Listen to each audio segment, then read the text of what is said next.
when you go into surgery with a fast, Mm-hmm. what we call NPO status, Yeah. you get very dehydrated.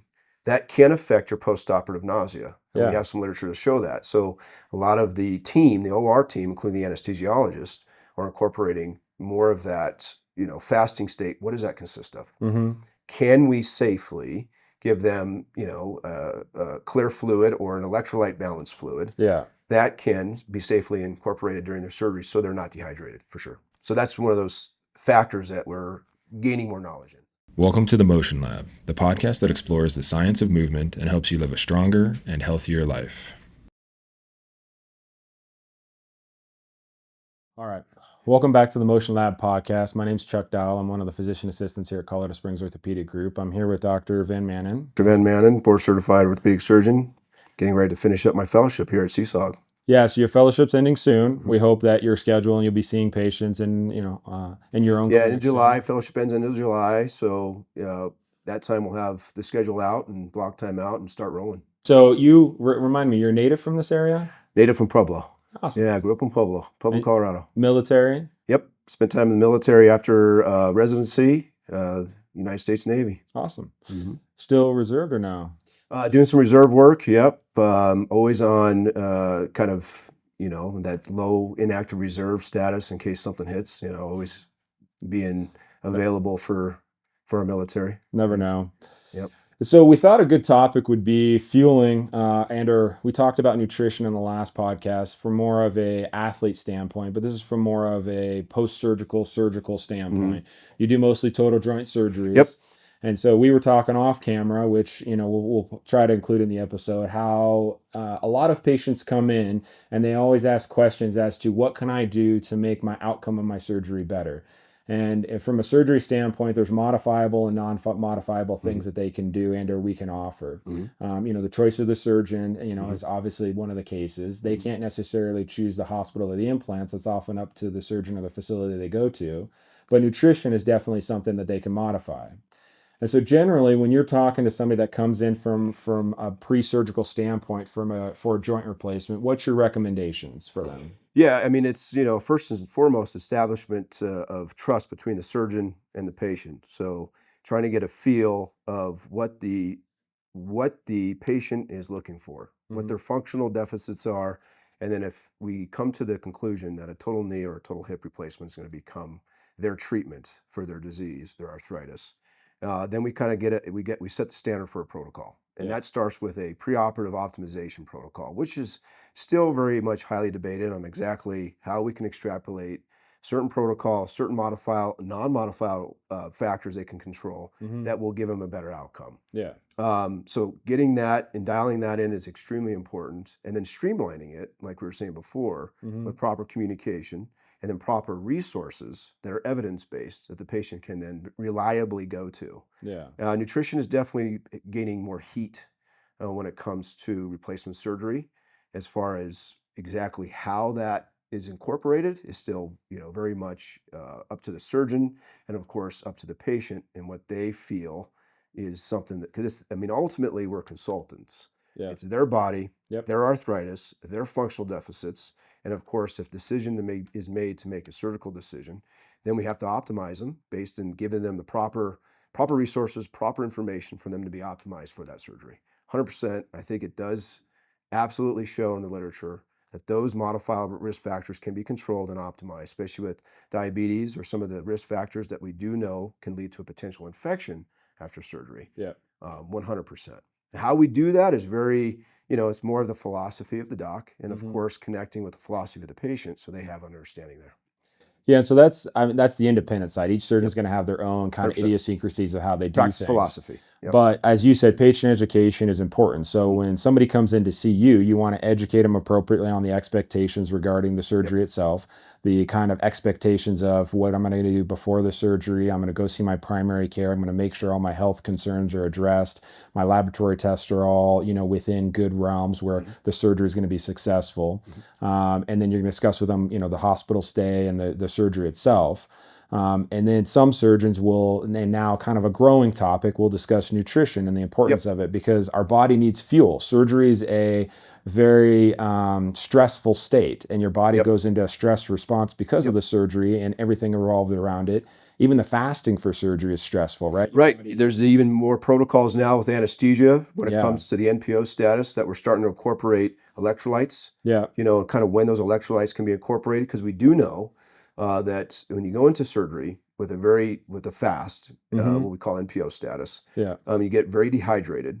That can affect your postoperative nausea. And we Yeah. have some literature to show that. So a lot of the team, the OR team, including the anesthesiologist, are incorporating more of that, fasting state. What does that consist of? Mm-hmm.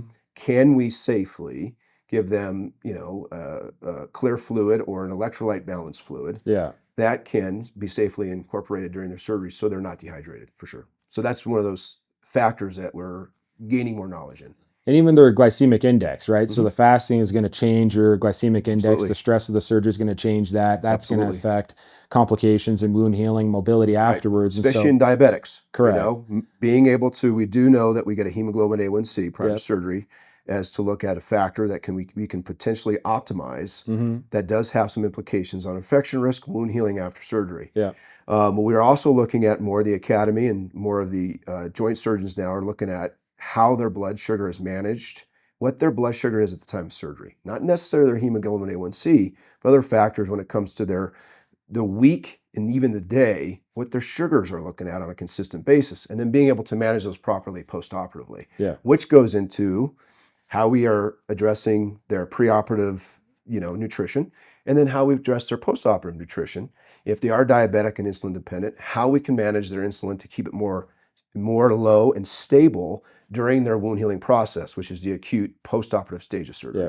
for sure. And even some non-insulin dependent diabetics will put them on insulin initially afterwards to get them better controlled, Absolutely. a Yep. more efficient management because of the stress of the surgery itself. We often see this even just outside of surgery. Some patients will come in and have acute pain, and their insulin or their glucose will go up. Yep. They'll have infections, and their glucose will go up. Your body's response is that, and so we'll often want to control that. And from a post-surgical and pre-surgical standpoint, that's definitely the Absolutely. case. I mean, I think even in the wellness and kind of the regenerative medicine that we're seeing now with some of the influencers, Yeah. some of these docs that are in that realm even propose that everybody should be on maybe a continuous glucose monitoring, Yeah. just to kind of see exactly how their body responds to certain stresses, and of course certain meals, just to optimize your own health, right? Yeah. Even if you're a non-diabetic, that's still controversial on how that can come about. But yeah, of course. I mean, I think that is a huge part of the nutrition piece. And it's a huge part in sports performance, which is, Huge. how your response is to athletic activities, and do you need more carbohydrates beforehand or not? And so we talked about the fasting state. So some people would recommend maybe a carbohydrate enriched meal 24 hours prior to the surgery, because then maybe that will affect and or decrease your, fasting, insulin levels that you may have.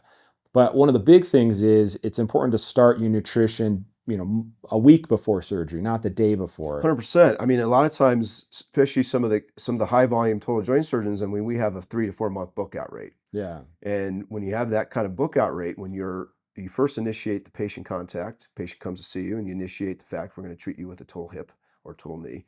We have a good 3 to 4 months, most of us, if not, depending on cancellation schedules, to really work with that patient during that time frame, which is more than just a week. Yeah. We can really help them dial in. They have Yeah. to lose some weight. We can really work in that nutritional piece and consultation with them. And some practices and some docs will even incorporate a nutritionist Yeah. or dietitian Yeah. through their primary care. And then, of course, can you do that in a good total joint group, where we could bring in some of that valued resources into that total joint practice, so that patients that 3 to 4 months prior to the surgery can really have that. And the cool thing about that is we become part of their whole with their whole health and wellness, not just their knee replacement. That we can actually help them, quit other factors like smoking. Yeah. We can help them quit smoking to get healthier. We can also help them with nutritional. We can then put them on a good plan that even after they get their joint, not necessarily for their joint replacement, that we can put them on a good, kind of kickstart for a better lifestyle with their total joint. And so that's very important. Because that's the thought process of the total joint, right? We want them to maintain their activity levels. We want them to maintain their lifestyle. That's the reason we're doing the joint We're replacement. getting them back to life, getting them more functional, but that entails these other factors. Correct. If we can improve their nutrition with that, then after the surgery, they're just going to have a better lifestyle. And the habits that they build before the surgery will translate better after the surgery. It's hard to start a nutritious diet a day before surgery and maintain that afterwards. You're going to want to go back to your natural factors afterwards, even Natural habits and behaviors. Correct. Yep. So if you can start that beforehand, and then you can give your body the appropriate fuel afterwards to recover, your recovery is going to be much better. You would agree? 100%. I think more of the data coming out with the modifier risk factors, preoperative optimization, and then recovery when it comes to getting used to your total joint and getting that recovery, most like in a sports performance kind of environment, extrapolating some of that data and bringing it to post-operative recovery. The more we can incorporate those habits, those behavioral issues, and really improve those, 100% we can improve patients' outcomes. When it comes to recovery, because recovery is a drawn out process, and I tell patients recovery is staged. The first 6 weeks is overcoming the trauma of surgery, overcoming the hit to the system, the surgical dissection, and some of the things that are incorporated in putting the implant in. Recovering from that 6 weeks and getting the incision healed properly. Yep. At the same time, moving those ligaments and moving the tissue and getting those muscles stabilized again is part of that 6 weeks. After that, then it's more of the deconditioning you had with your arthritis before. We have to then retrain those muscles with the implant in and get you through the 6 months to a year so that you're still recovering and still adjusting to this new implant up to a year. And that's a year that we have with them that we can really also incorporate some of these factors that we're starting to see does come into play when their recovery and their outcome, what they're looking for. Yeah. Right? And, protein's obviously probably a big one. We're all a little bit deficient in our protein intake, and our body uses protein as a main source of fuel. But you had mentioned deconditioning related to prior to surgery and after surgery. I mean, they're going to be not as active after surgery. That's going to cause some muscle loss. Atrophy. And the 100%. atrophy and the muscle loss will be there. It's probably more prominent in our older individuals than our younger individuals. They say, 7 days of limited use will cause a 10% atrophy in middle-aged close to people, that. Yep. 15 to 20% in older patients. And one of the ways that we can combat that is appropriate protein intake after the surgery. Yep. And if they can't get it from their foods they're eating, we'll often recommend supplements like boost supplements, Ensures, things like that to supplement the protein intake. Because I think what sometimes people don't understand is that their body's doesn't have the protein to use as fuel. It's going to use the muscle as fuel, and that's going to cause further atrophy. Correct? Absolutely. I mean, protein is the main source to produce the enzymes, produce the healing rate, and some of the breakdown products. You got to have the protein along with the activity too. Correct. But yeah, protein is anytime anytime you have a hit to the system, your metabolic rate goes up. The healing of your tissues and the use of those healing proteins has to be supplemented with protein intake, so you're not malnourished. And so that's kind of a common sense. Yeah. Right. I mean, if you're deficient, you're going to be more deficient after the surgery, right? Because you're going through a second hit when you have surgery. You may have been pretty deficient beforehand because of your lack of mobility, because of the arthritis and the pain.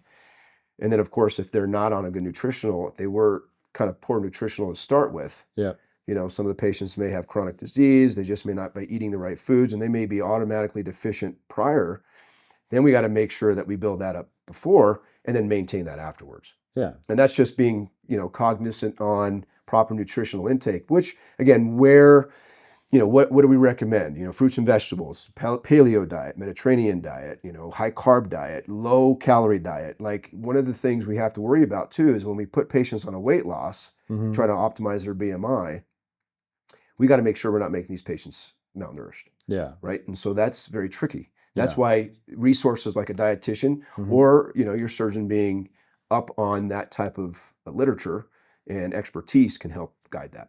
But yeah, protein, I mean, across the board, I think protein should be incorporated, in any recovery, depending on the source of protein. That's, depending on what the patient what works for them. If it's a supplement, protein shake, plus just good protein from good Right. whole food products. Yeah.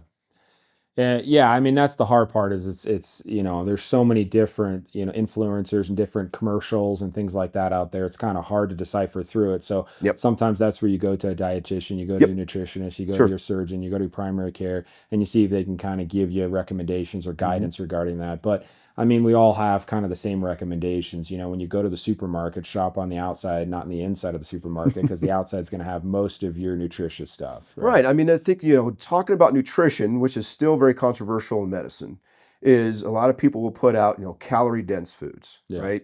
I mean, if you look at certain foods, they may, they're calorie dense, but they're easy to eat, chips, potato chips, processed foods. Again, when it comes to that whole subject on weight loss, maximizing, body mass index, making sure you're not so malnourished that you're eating up skeletal muscle, Mm-hmm. because sarcopenia is also a Mm-hmm. malnourished state. I mean, and you don't want to have that type of malnourishment before you have a joint replacement. Yeah. You want to have maximized muscle.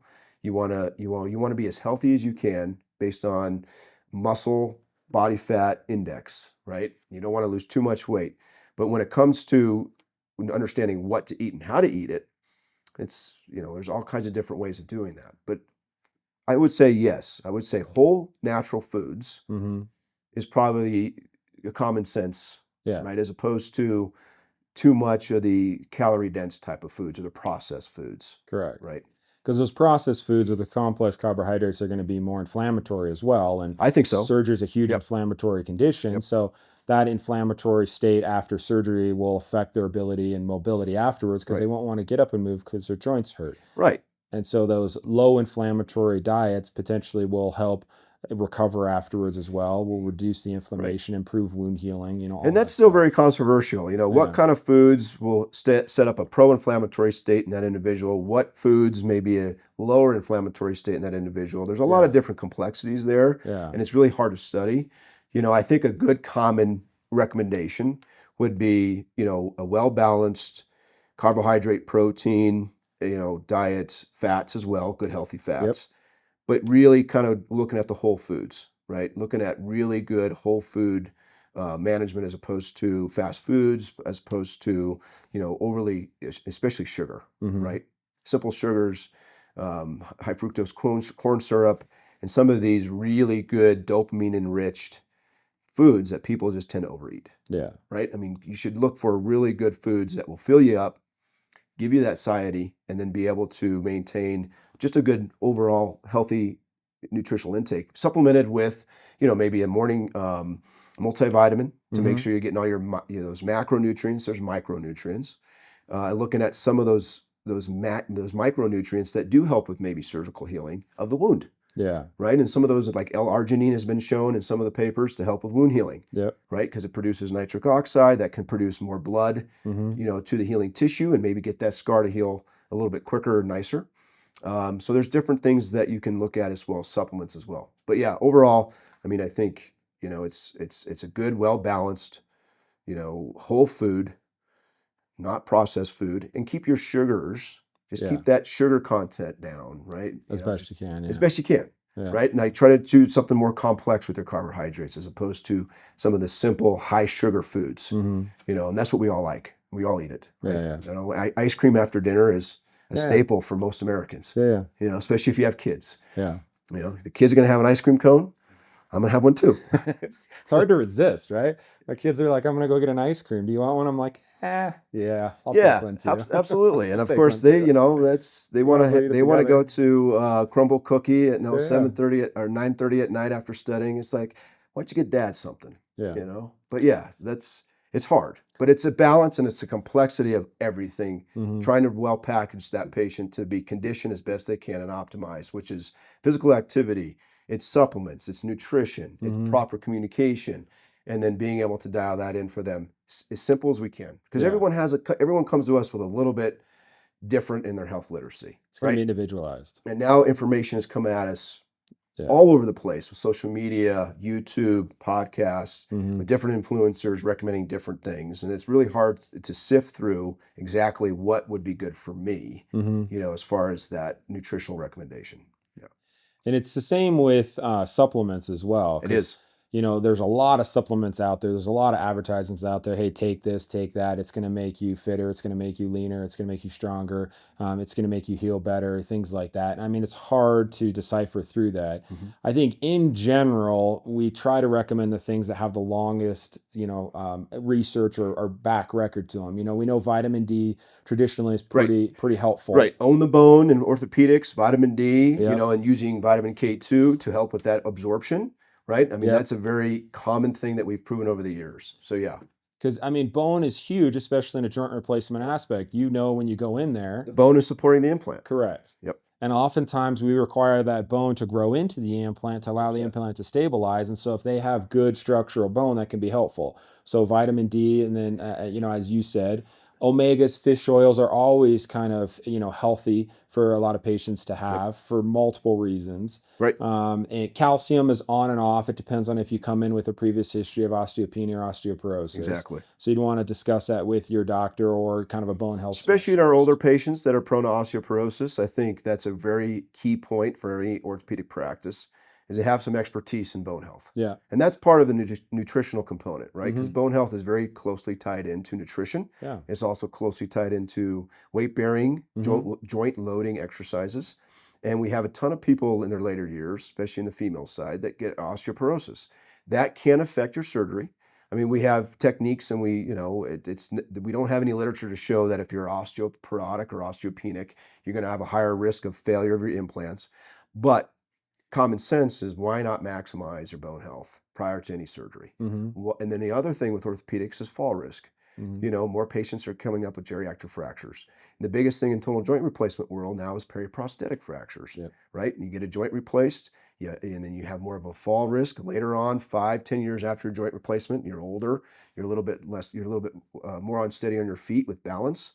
And if you're osteoporotic, then you may be more predisposed to have a periprosthetic fracture, which is a fracture around the implant, which are challenging cases. Mhm. They're very debilitating for patients, and they're challenging cases for surgeons.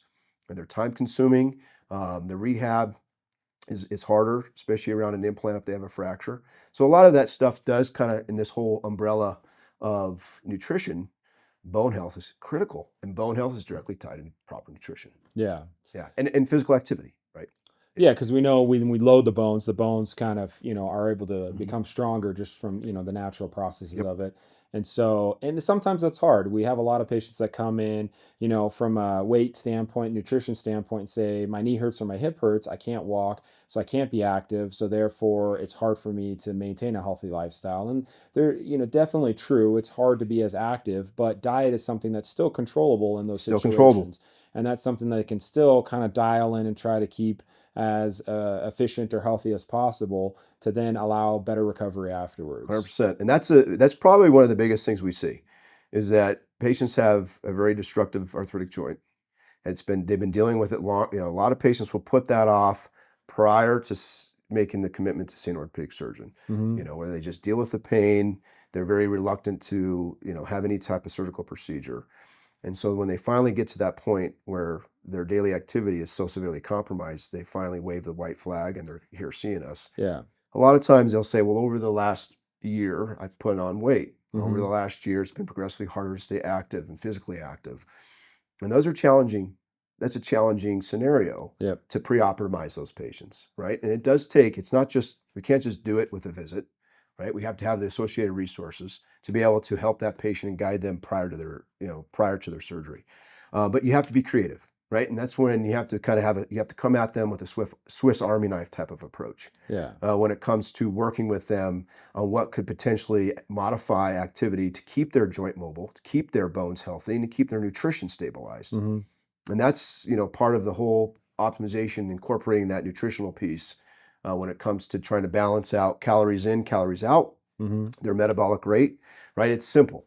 It's really calories in, calories out, and the proper calories have to be coming from the proper nutrients. Yeah. I mean, it's this overly simplified. That's kind of where I want to stay, is because getting too dogmatic in a Yeah. specific program or a specific diet, we just don't have the literature to prove either one. Yeah. So we have to try to keep it simplistic for folks and kind of give them the big picture Mhm. and let them dial in for themselves what will work for them as far as what they can eat, what nutrients they need to incorporate that for bone health, skeletal muscle health, and of course that proper nutrition for wound healing Mhm. afterwards to maximize their, so their wounds are healed.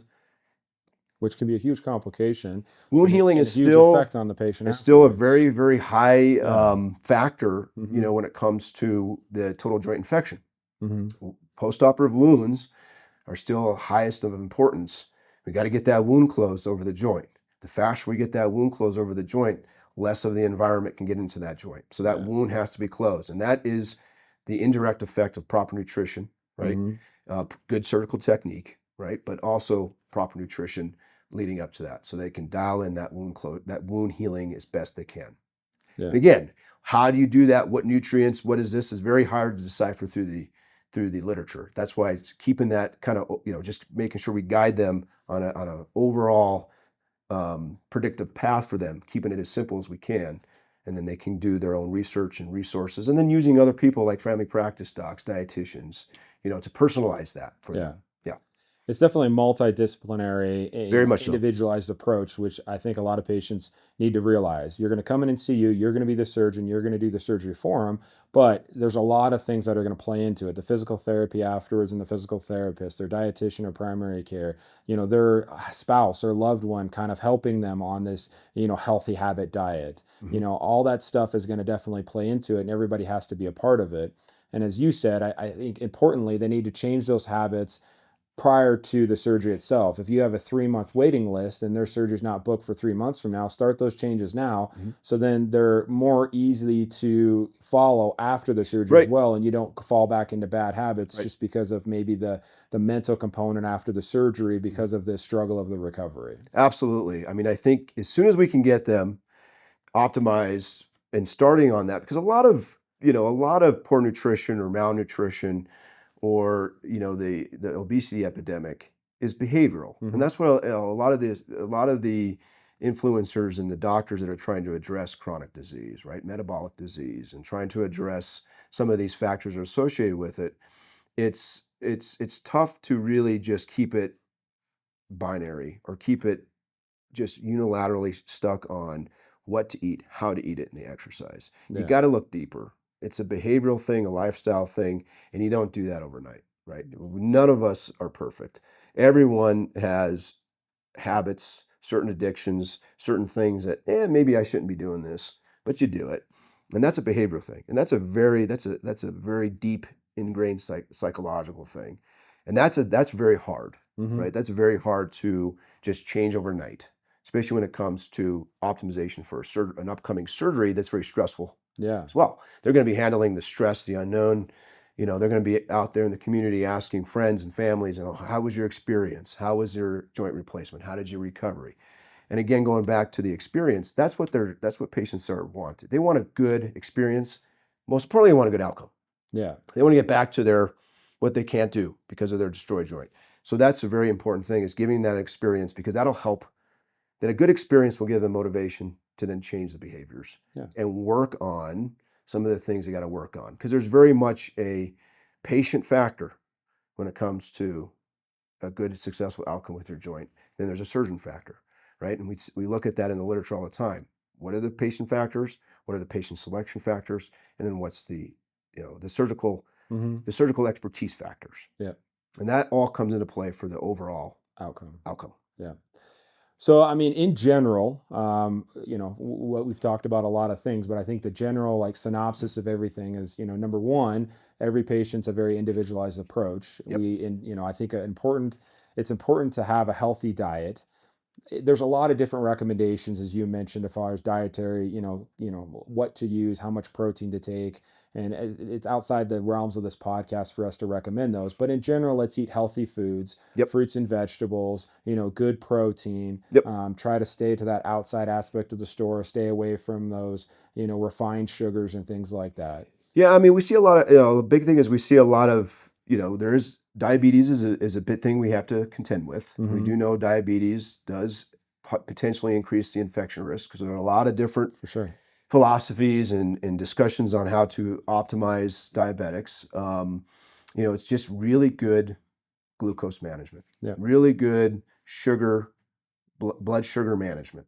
The sooner you can do that before your surgery, and the better you have the ability to do that after surgery, is important. It's not just it's not just the A1C. It's not just the A1C. Say like your A1C is a good 6.9. It's well managed. We get it, a couple weeks or a month before the surgery. It meets our cutoff or our criteria based on the surgeon's preferences. But then when that patient comes out, the stress and of course the nutrition afterwards, starting from PACU, Yeah. all the way through their recovery, and if they go home the same day or if they stay at the hospital, if we monitor their blood sugars and we're seeing 200s and 240s and 250s, that as a surgeon for me, that kind of I cringe at that, because then Yeah. that means during their prime healing state, okay, when they're really at that high risk of infection right after surgery, that's what we got to really work. So I would say a good synopsis of this discussion is really working on sugars, Yeah. right? Making sure that you really work, because that's kind of where we can tie in the infection risk is the blood sugar management. So that's what we can really work in, is dial with nutrition. Again, that goes back to the resources with the dietitian as well as our primary care. Yep. And possibly using that continuous glucose monitoring, even if you're not diabetic, Yeah, just to I see mean, what those natural sugars absolutely, run. it's worth something to look into, Yeah. if that's something we could potentially use for patient care post-operatively. Again, it all comes down to resource management and how we use it, right? And then how we use it on an effective model that's going to improve outcomes. And then of course, we're always in state of medicine now, we're always worried about cost, Yeah. right? And who's going to pay for it. But yeah, I mean, I think keeping it simple with nutrition is pretty much my approach, but Yeah. also being diligent on the accountability with that Yeah. and making sure they understand the importance of that. Yeah, because I mean that's something that they can take control over. Patients Yep. always want to know what they can control to affect their recovery afterwards, and nutrition is definitely a component of that. And if they can start that beforehand, maintain that through the surgery. Now, we will say, incidentally, we'll have them stop their supplements 5 to 7 days beforehand because of potential bleeding risk. Right, and that's a controversial subject Yeah. because I think it's kind of it's more efficient just to give them an all-out handout and say, you know what, stop them all. Yeah, stop everything. Yeah. Right. And so because it takes a lot of resources to kind of look at every individual supplement, what that supplement may do to a bleeding risk standpoint, Mhm. and then being able to take them off that supplement. I think it would be nice and behoove the surgeon or the team to be a little bit more refined there. Yeah. Right. And that's something we can always look at, as far as what specific supplement we probably should, as opposed to just a kind of a hammer and a nail thing. Just Yeah. like, nope, you're taking 10 supplements, we want you off all 10. But then make it confused, and the patient gets off their vitamin D when they should be on their vitamin D. So Yeah. That's a hard one, but That's a hard definitely one. that's part of the preoperative management where Yes. we could potentially go through those and individualize that for the patient. Yep. And then, discuss the nutrition and have that conversation with your surgeon about if you have any concerns regarding the nutrition and if they have any general recommendations. Exactly. And I think some of the, some of what we're doing too in the total joint world is incorporating, labs that could potentially help us with Yeah. identifying. Mhm. Now, how we use those labs and how reliable those labs are is still a little bit more of controversy, but getting a pre-albumin, getting an albumin, looking at their hemoglobin, right? We Yep. always look at their hemoglobin and their hematocrit to make sure they have a good blood volume. But looking at stuff like albumin, and then how do we optimize their albumin? When do we test for their albumin or their pre-transferrin or pre-albumin? I mean, there's different labs. You can there's different algorithms and there's different stuff you can look in the literature that can kind of help you with identifying malnutrition.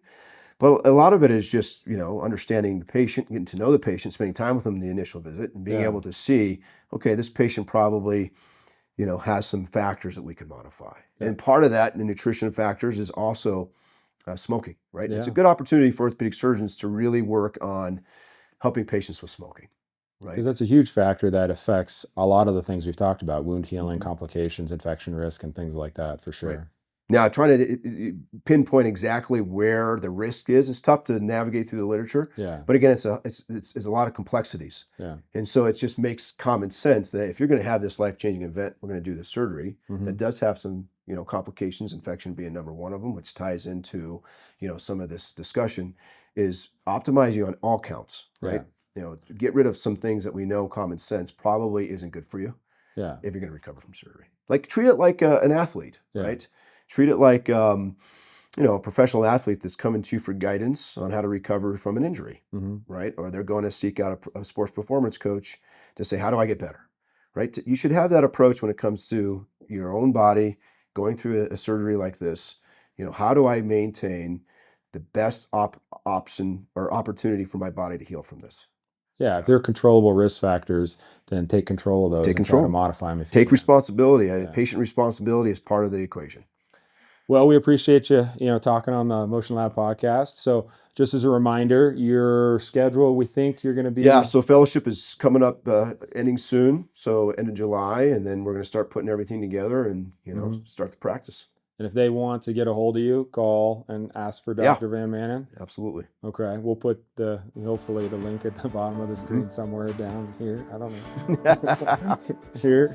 Who knows?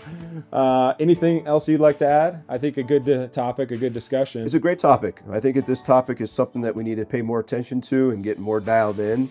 And, as far as, science, the practice of medicine is just that, right? It's a practice. We're constantly evolving. We're constantly trying to be better for our patients. And then we also want our patients to be better for themselves. Yeah. And so having a good overall, umbrella for them to come and get healthier and not just get their joint, I think is an important factor when it comes to total joint arthroplasty. Definitely. All right. Well, I appreciate you. Right on. Have a good rest of your day. Yep. All right.